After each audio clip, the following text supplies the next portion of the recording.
కొత్తగా ఒక హైడ్రాను తెర మీద తీసుకొచ్చి అన్ని సమస్యలకు పరిష్కారం హైడ్రా అనే రీతిలో ఈ ప్రభుత్వం వివరిస్తూ ఉన్నది. అన్ని రోగాలకు జిందా తెలిసిమాతే మందు అన్నట్టుగా అన్నిటికీ ఇవాళ ప్రజల్లో ఒక చర్చనీయాంశం చేసి ప్రజలను దృష్టి మళ్లించడానికి కొత్త కొత్త అంశాలు తెర మీదకి తీసుకురావడం, అందులో హైడ్రా ఒక భాగం. భారతీయ జనతా పార్టీ హైదరాబాద్ నగరంలో ఉన్నటువంటి చెరువులను కాపాడాల్సిందే, ఖచ్చితంగా పరీక్షించాల్సిందే. అందులో ఉన్నటువంటి అక్రమ కట్టడాలను కూల్చివేయాల్సిందే, ఏమాత్రం కూడా మరి దానికి మినహాయింపు ఉండాల్సిన అవసరం. అయితే ఈ ప్రక్రియ ఒక పారదర్శకంగా నిష్పక్షపాతంగా జరగాలనేదే బీజేపీ యొక్క ఆలోచన. చెరువులను కుంటలను ఆక్రమించి ఆ కట్టిన కట్టడాలు ఏమిటో, ఆ ఫామ్ హౌస్లు ఏంటో, ఆ లెక్కలు, ఆ వివరాలు తేల్చి పబ్లిక్ డొమైన్లో పెట్టాల్సిందిగా భారతీయ జనతా పార్టీ డిమాండ్ చేస్తోంది. అక్రమ నిర్మాణాలపై చెరువులను కబ్జాలు చేసినటువంటి వ్యక్తులు ఎంత బడా నాయకుడైనా అందరికీ ఒకే చట్టం వర్తించే విధంగా, దానికి రాజకీయ కోణంలో కానీ రాజకీయ రంగు కానీ మరి పోయాల్సిన అవసరం లేదు, చూడాల్సిన అవసరం లేదు. ప్రజలు ఆస్తులను, ప్రభుత్వ ఆస్తులను కూడా కాపాడంలో బాధ్యతాయుతంగా ప్రభుత్వం వ్యవహరించాలి తప్పితే ఇవాళ ఎఫ్టీఎల్ కానివ్వండి, బఫర్ జోన్లు కానివ్వండి, ఈ యొక్క నిర్మించినటువంటి ఆక్రమణను పూర్తి వివరాలను కూడా మొత్తం హైదరా పరిధిలోకి వచ్చే దాంట్లో దానికి పబ్లిక్ డొమైన్లో పెట్టాల్సిన అవసరం ఉంది. ఆరోపణలు విమర్శలతో హైడ్రా సెంట్రిక్గా ఒక డైలాగ్ వారు రోజువారీగా చర్చల్లో నిలిచే విధంగా రగడలు సృష్టించి ప్రజా సమస్యలను, అసలైనటువంటి ప్రజా సమస్యలను పక్కుతో పట్టించడంలో ఇవాళ ప్రభుత్వం సఫలీకృతం అవుతుందని భావిస్తూ ఉన్నది. కాబట్టి ఈ డైవర్ట్ పాలిటిక్స్ కోసం ఏదో కొన్ని ఆక్రమణలు తొలగించి లేదా మరి దాని యొక్క ప్రచార అస్త్రంగా మార్చుకోవడం, వాస్తవంగా తెలంగాణ రాష్ట్రంలో ఏవైతే కబ్జా గురైనటువంటి అసైన్డ్ భూములు కానివ్వండి, ఎండోమెంట్స్ ల్యాండ్స్ కానివ్వండి, శిఖం భూములు కానివ్వండి, దీని మీద రేవంత్ రెడ్డి గారు I demand white paper to be published. నిజంగా మీ నిజాయితీని చాటుకోవాలి. ఎండోమెంట్స్ ల్యాండ్స్ కానివ్వండి, అసైన్డ్ ల్యాండ్స్ కానివ్వండి, లేదా శిఖం భూములు కానివ్వండి, ఇవన్నీ కూడా కబ్జాలకు ఏ మేరకు గురైనో వాటిని ఖచ్చితంగా శ్వేతపత్రం విడుదల చేయాల్సిందిగా నేను ప్రభుత్వాన్ని కోరుతా ఉన్నాను. నిజంగా ఈ ప్రభుత్వానికి కానీ హైడ్రా చిత్తశుద్ధి ఉన్నట్టయితే మీరు సామాన్య ప్రజలు,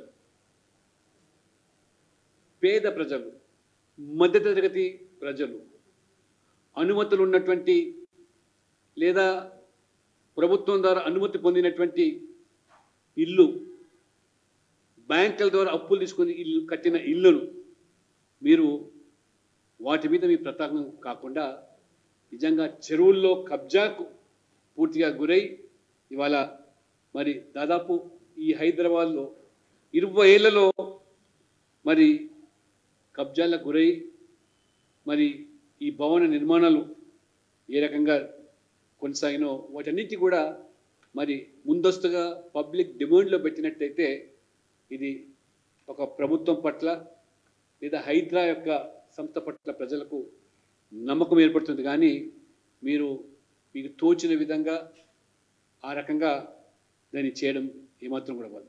ఈ డైవర్ట్ పాలిటిక్స్ ఏవైతే అంటున్నామో వాస్తవంగా ఇవాళ మొత్తం తెలంగాణ ఇవాళ విష జ్వరాలతో వాస్తవంగా పరిస్థితి చూసినట్టయితే ఒక హెల్త్ ఎమర్జెన్సీ డిక్లేర్ చేసే పరిస్థితి ఈ రాష్ట్రంలో ఉంది. ఎక్కడ చూసినా ఇవాళ మారుమూడు పల్లెల్లో, గిరిజన ప్రాంతాల్లో ఆదివాసులు ఉండేటువంటి ప్రాంతాల్లో కనీసమైనటువంటి ఇవాళ మందులు లేక డాక్టర్ లభ్యం కాక ఏ రకంగా డెంగీ జ్వరాలతో వైరల్ ఫీవర్స్తో ప్రజలు ఇవాళ ప్రాణాలు కోల్పోయే పరిస్థితి. ఇవాళ సిబ్బంది లేరు, డాక్టర్స్ లేరు, పాలన మొత్తం కూడా ఇవాళ గాడి తప్పింది. పడకేసినటువంటి ఈ ప్రజారోగ్యం నుంచి ప్రజల దృష్టి మళ్లించడానికి మీరు చర్యలు కాదు, దీని మీద సమీక్షలు ముఖ్యమంత్రి గారు.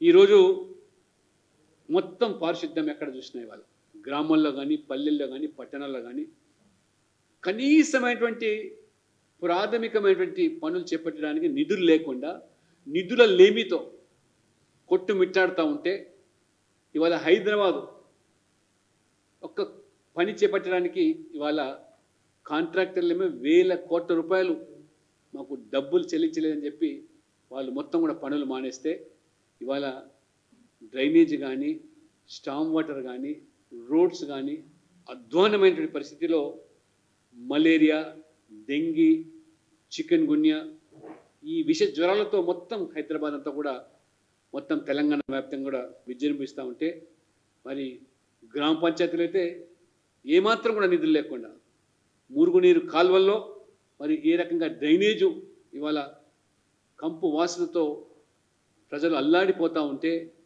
విష జ్వరాలకు లోనవుతూ ఉంటే బ్లీచింగ్ పౌడర్ చల్లేదానికి కూడా నిధులు లేవు, సిబ్బంది లేరు.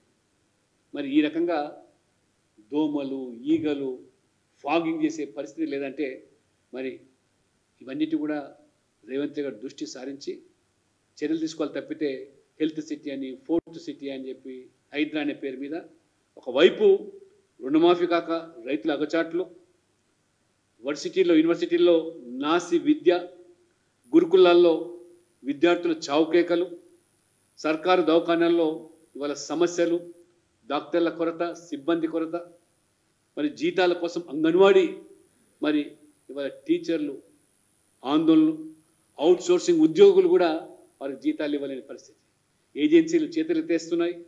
ఆ రకంగా ఈ 6 గ్యారంటీల వైఫల్యాల నుంచి ప్రజల దృష్టి మళ్లించడానికే రేవంత్ రెడ్డి గారు, ఈ ప్రభుత్వం వారానికి ఒక కొత్త నాటకం, ఒక కొత్త అంశాన్ని తెర మీద తీసుకొచ్చి ప్రజల దృష్టి మళ్లించే ప్రయత్నం చేస్తుంది. కాబట్టి ఖచ్చితంగా భారతీయ జనతా పార్టీ రాబో రోజుల్లో ప్రజాక్షేత్రంలో మరి ప్రభుత్వం మీద ఒక పోరాటాన్ని ఎంచుకొని ప్రజలకు అండగా నిలబడి ఒక భరోసా కల్పించడానికి సభ్యత్వ కార్యక్రమంతో పాటు త్వరలోనే పెద్ద ఎత్తున ఉద్యమ కార్యక్రమాలు కూడా మేము శ్రీకారం చుడతామని చెప్పి, ఇప్పటికైనా ఆరోగ్యశ్రీ బకాయిలు చెల్లించాలని, సర్కారు దవాఖానలో డెంగీ కిట్స్ లేకుండా రోగులు వాళ్ళ ప్రైవేటు ఆసుపత్రులకు వెళ్ళి వేల రూపాయలు చెల్లించలేక అప్పులు ఆస్తులు అమ్ముకునే దుస్థితి.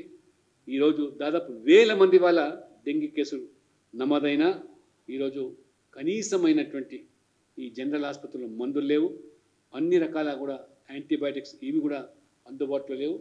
మరి ఈ రకమైనటువంటి విషయాలను మరి ఖచ్చితంగా ప్రభుత్వం దీన్ని పరిగణలోకి తీసుకోవాలని భారతీయ జనతా పార్టీ డిమాండ్ చేస్తుంది.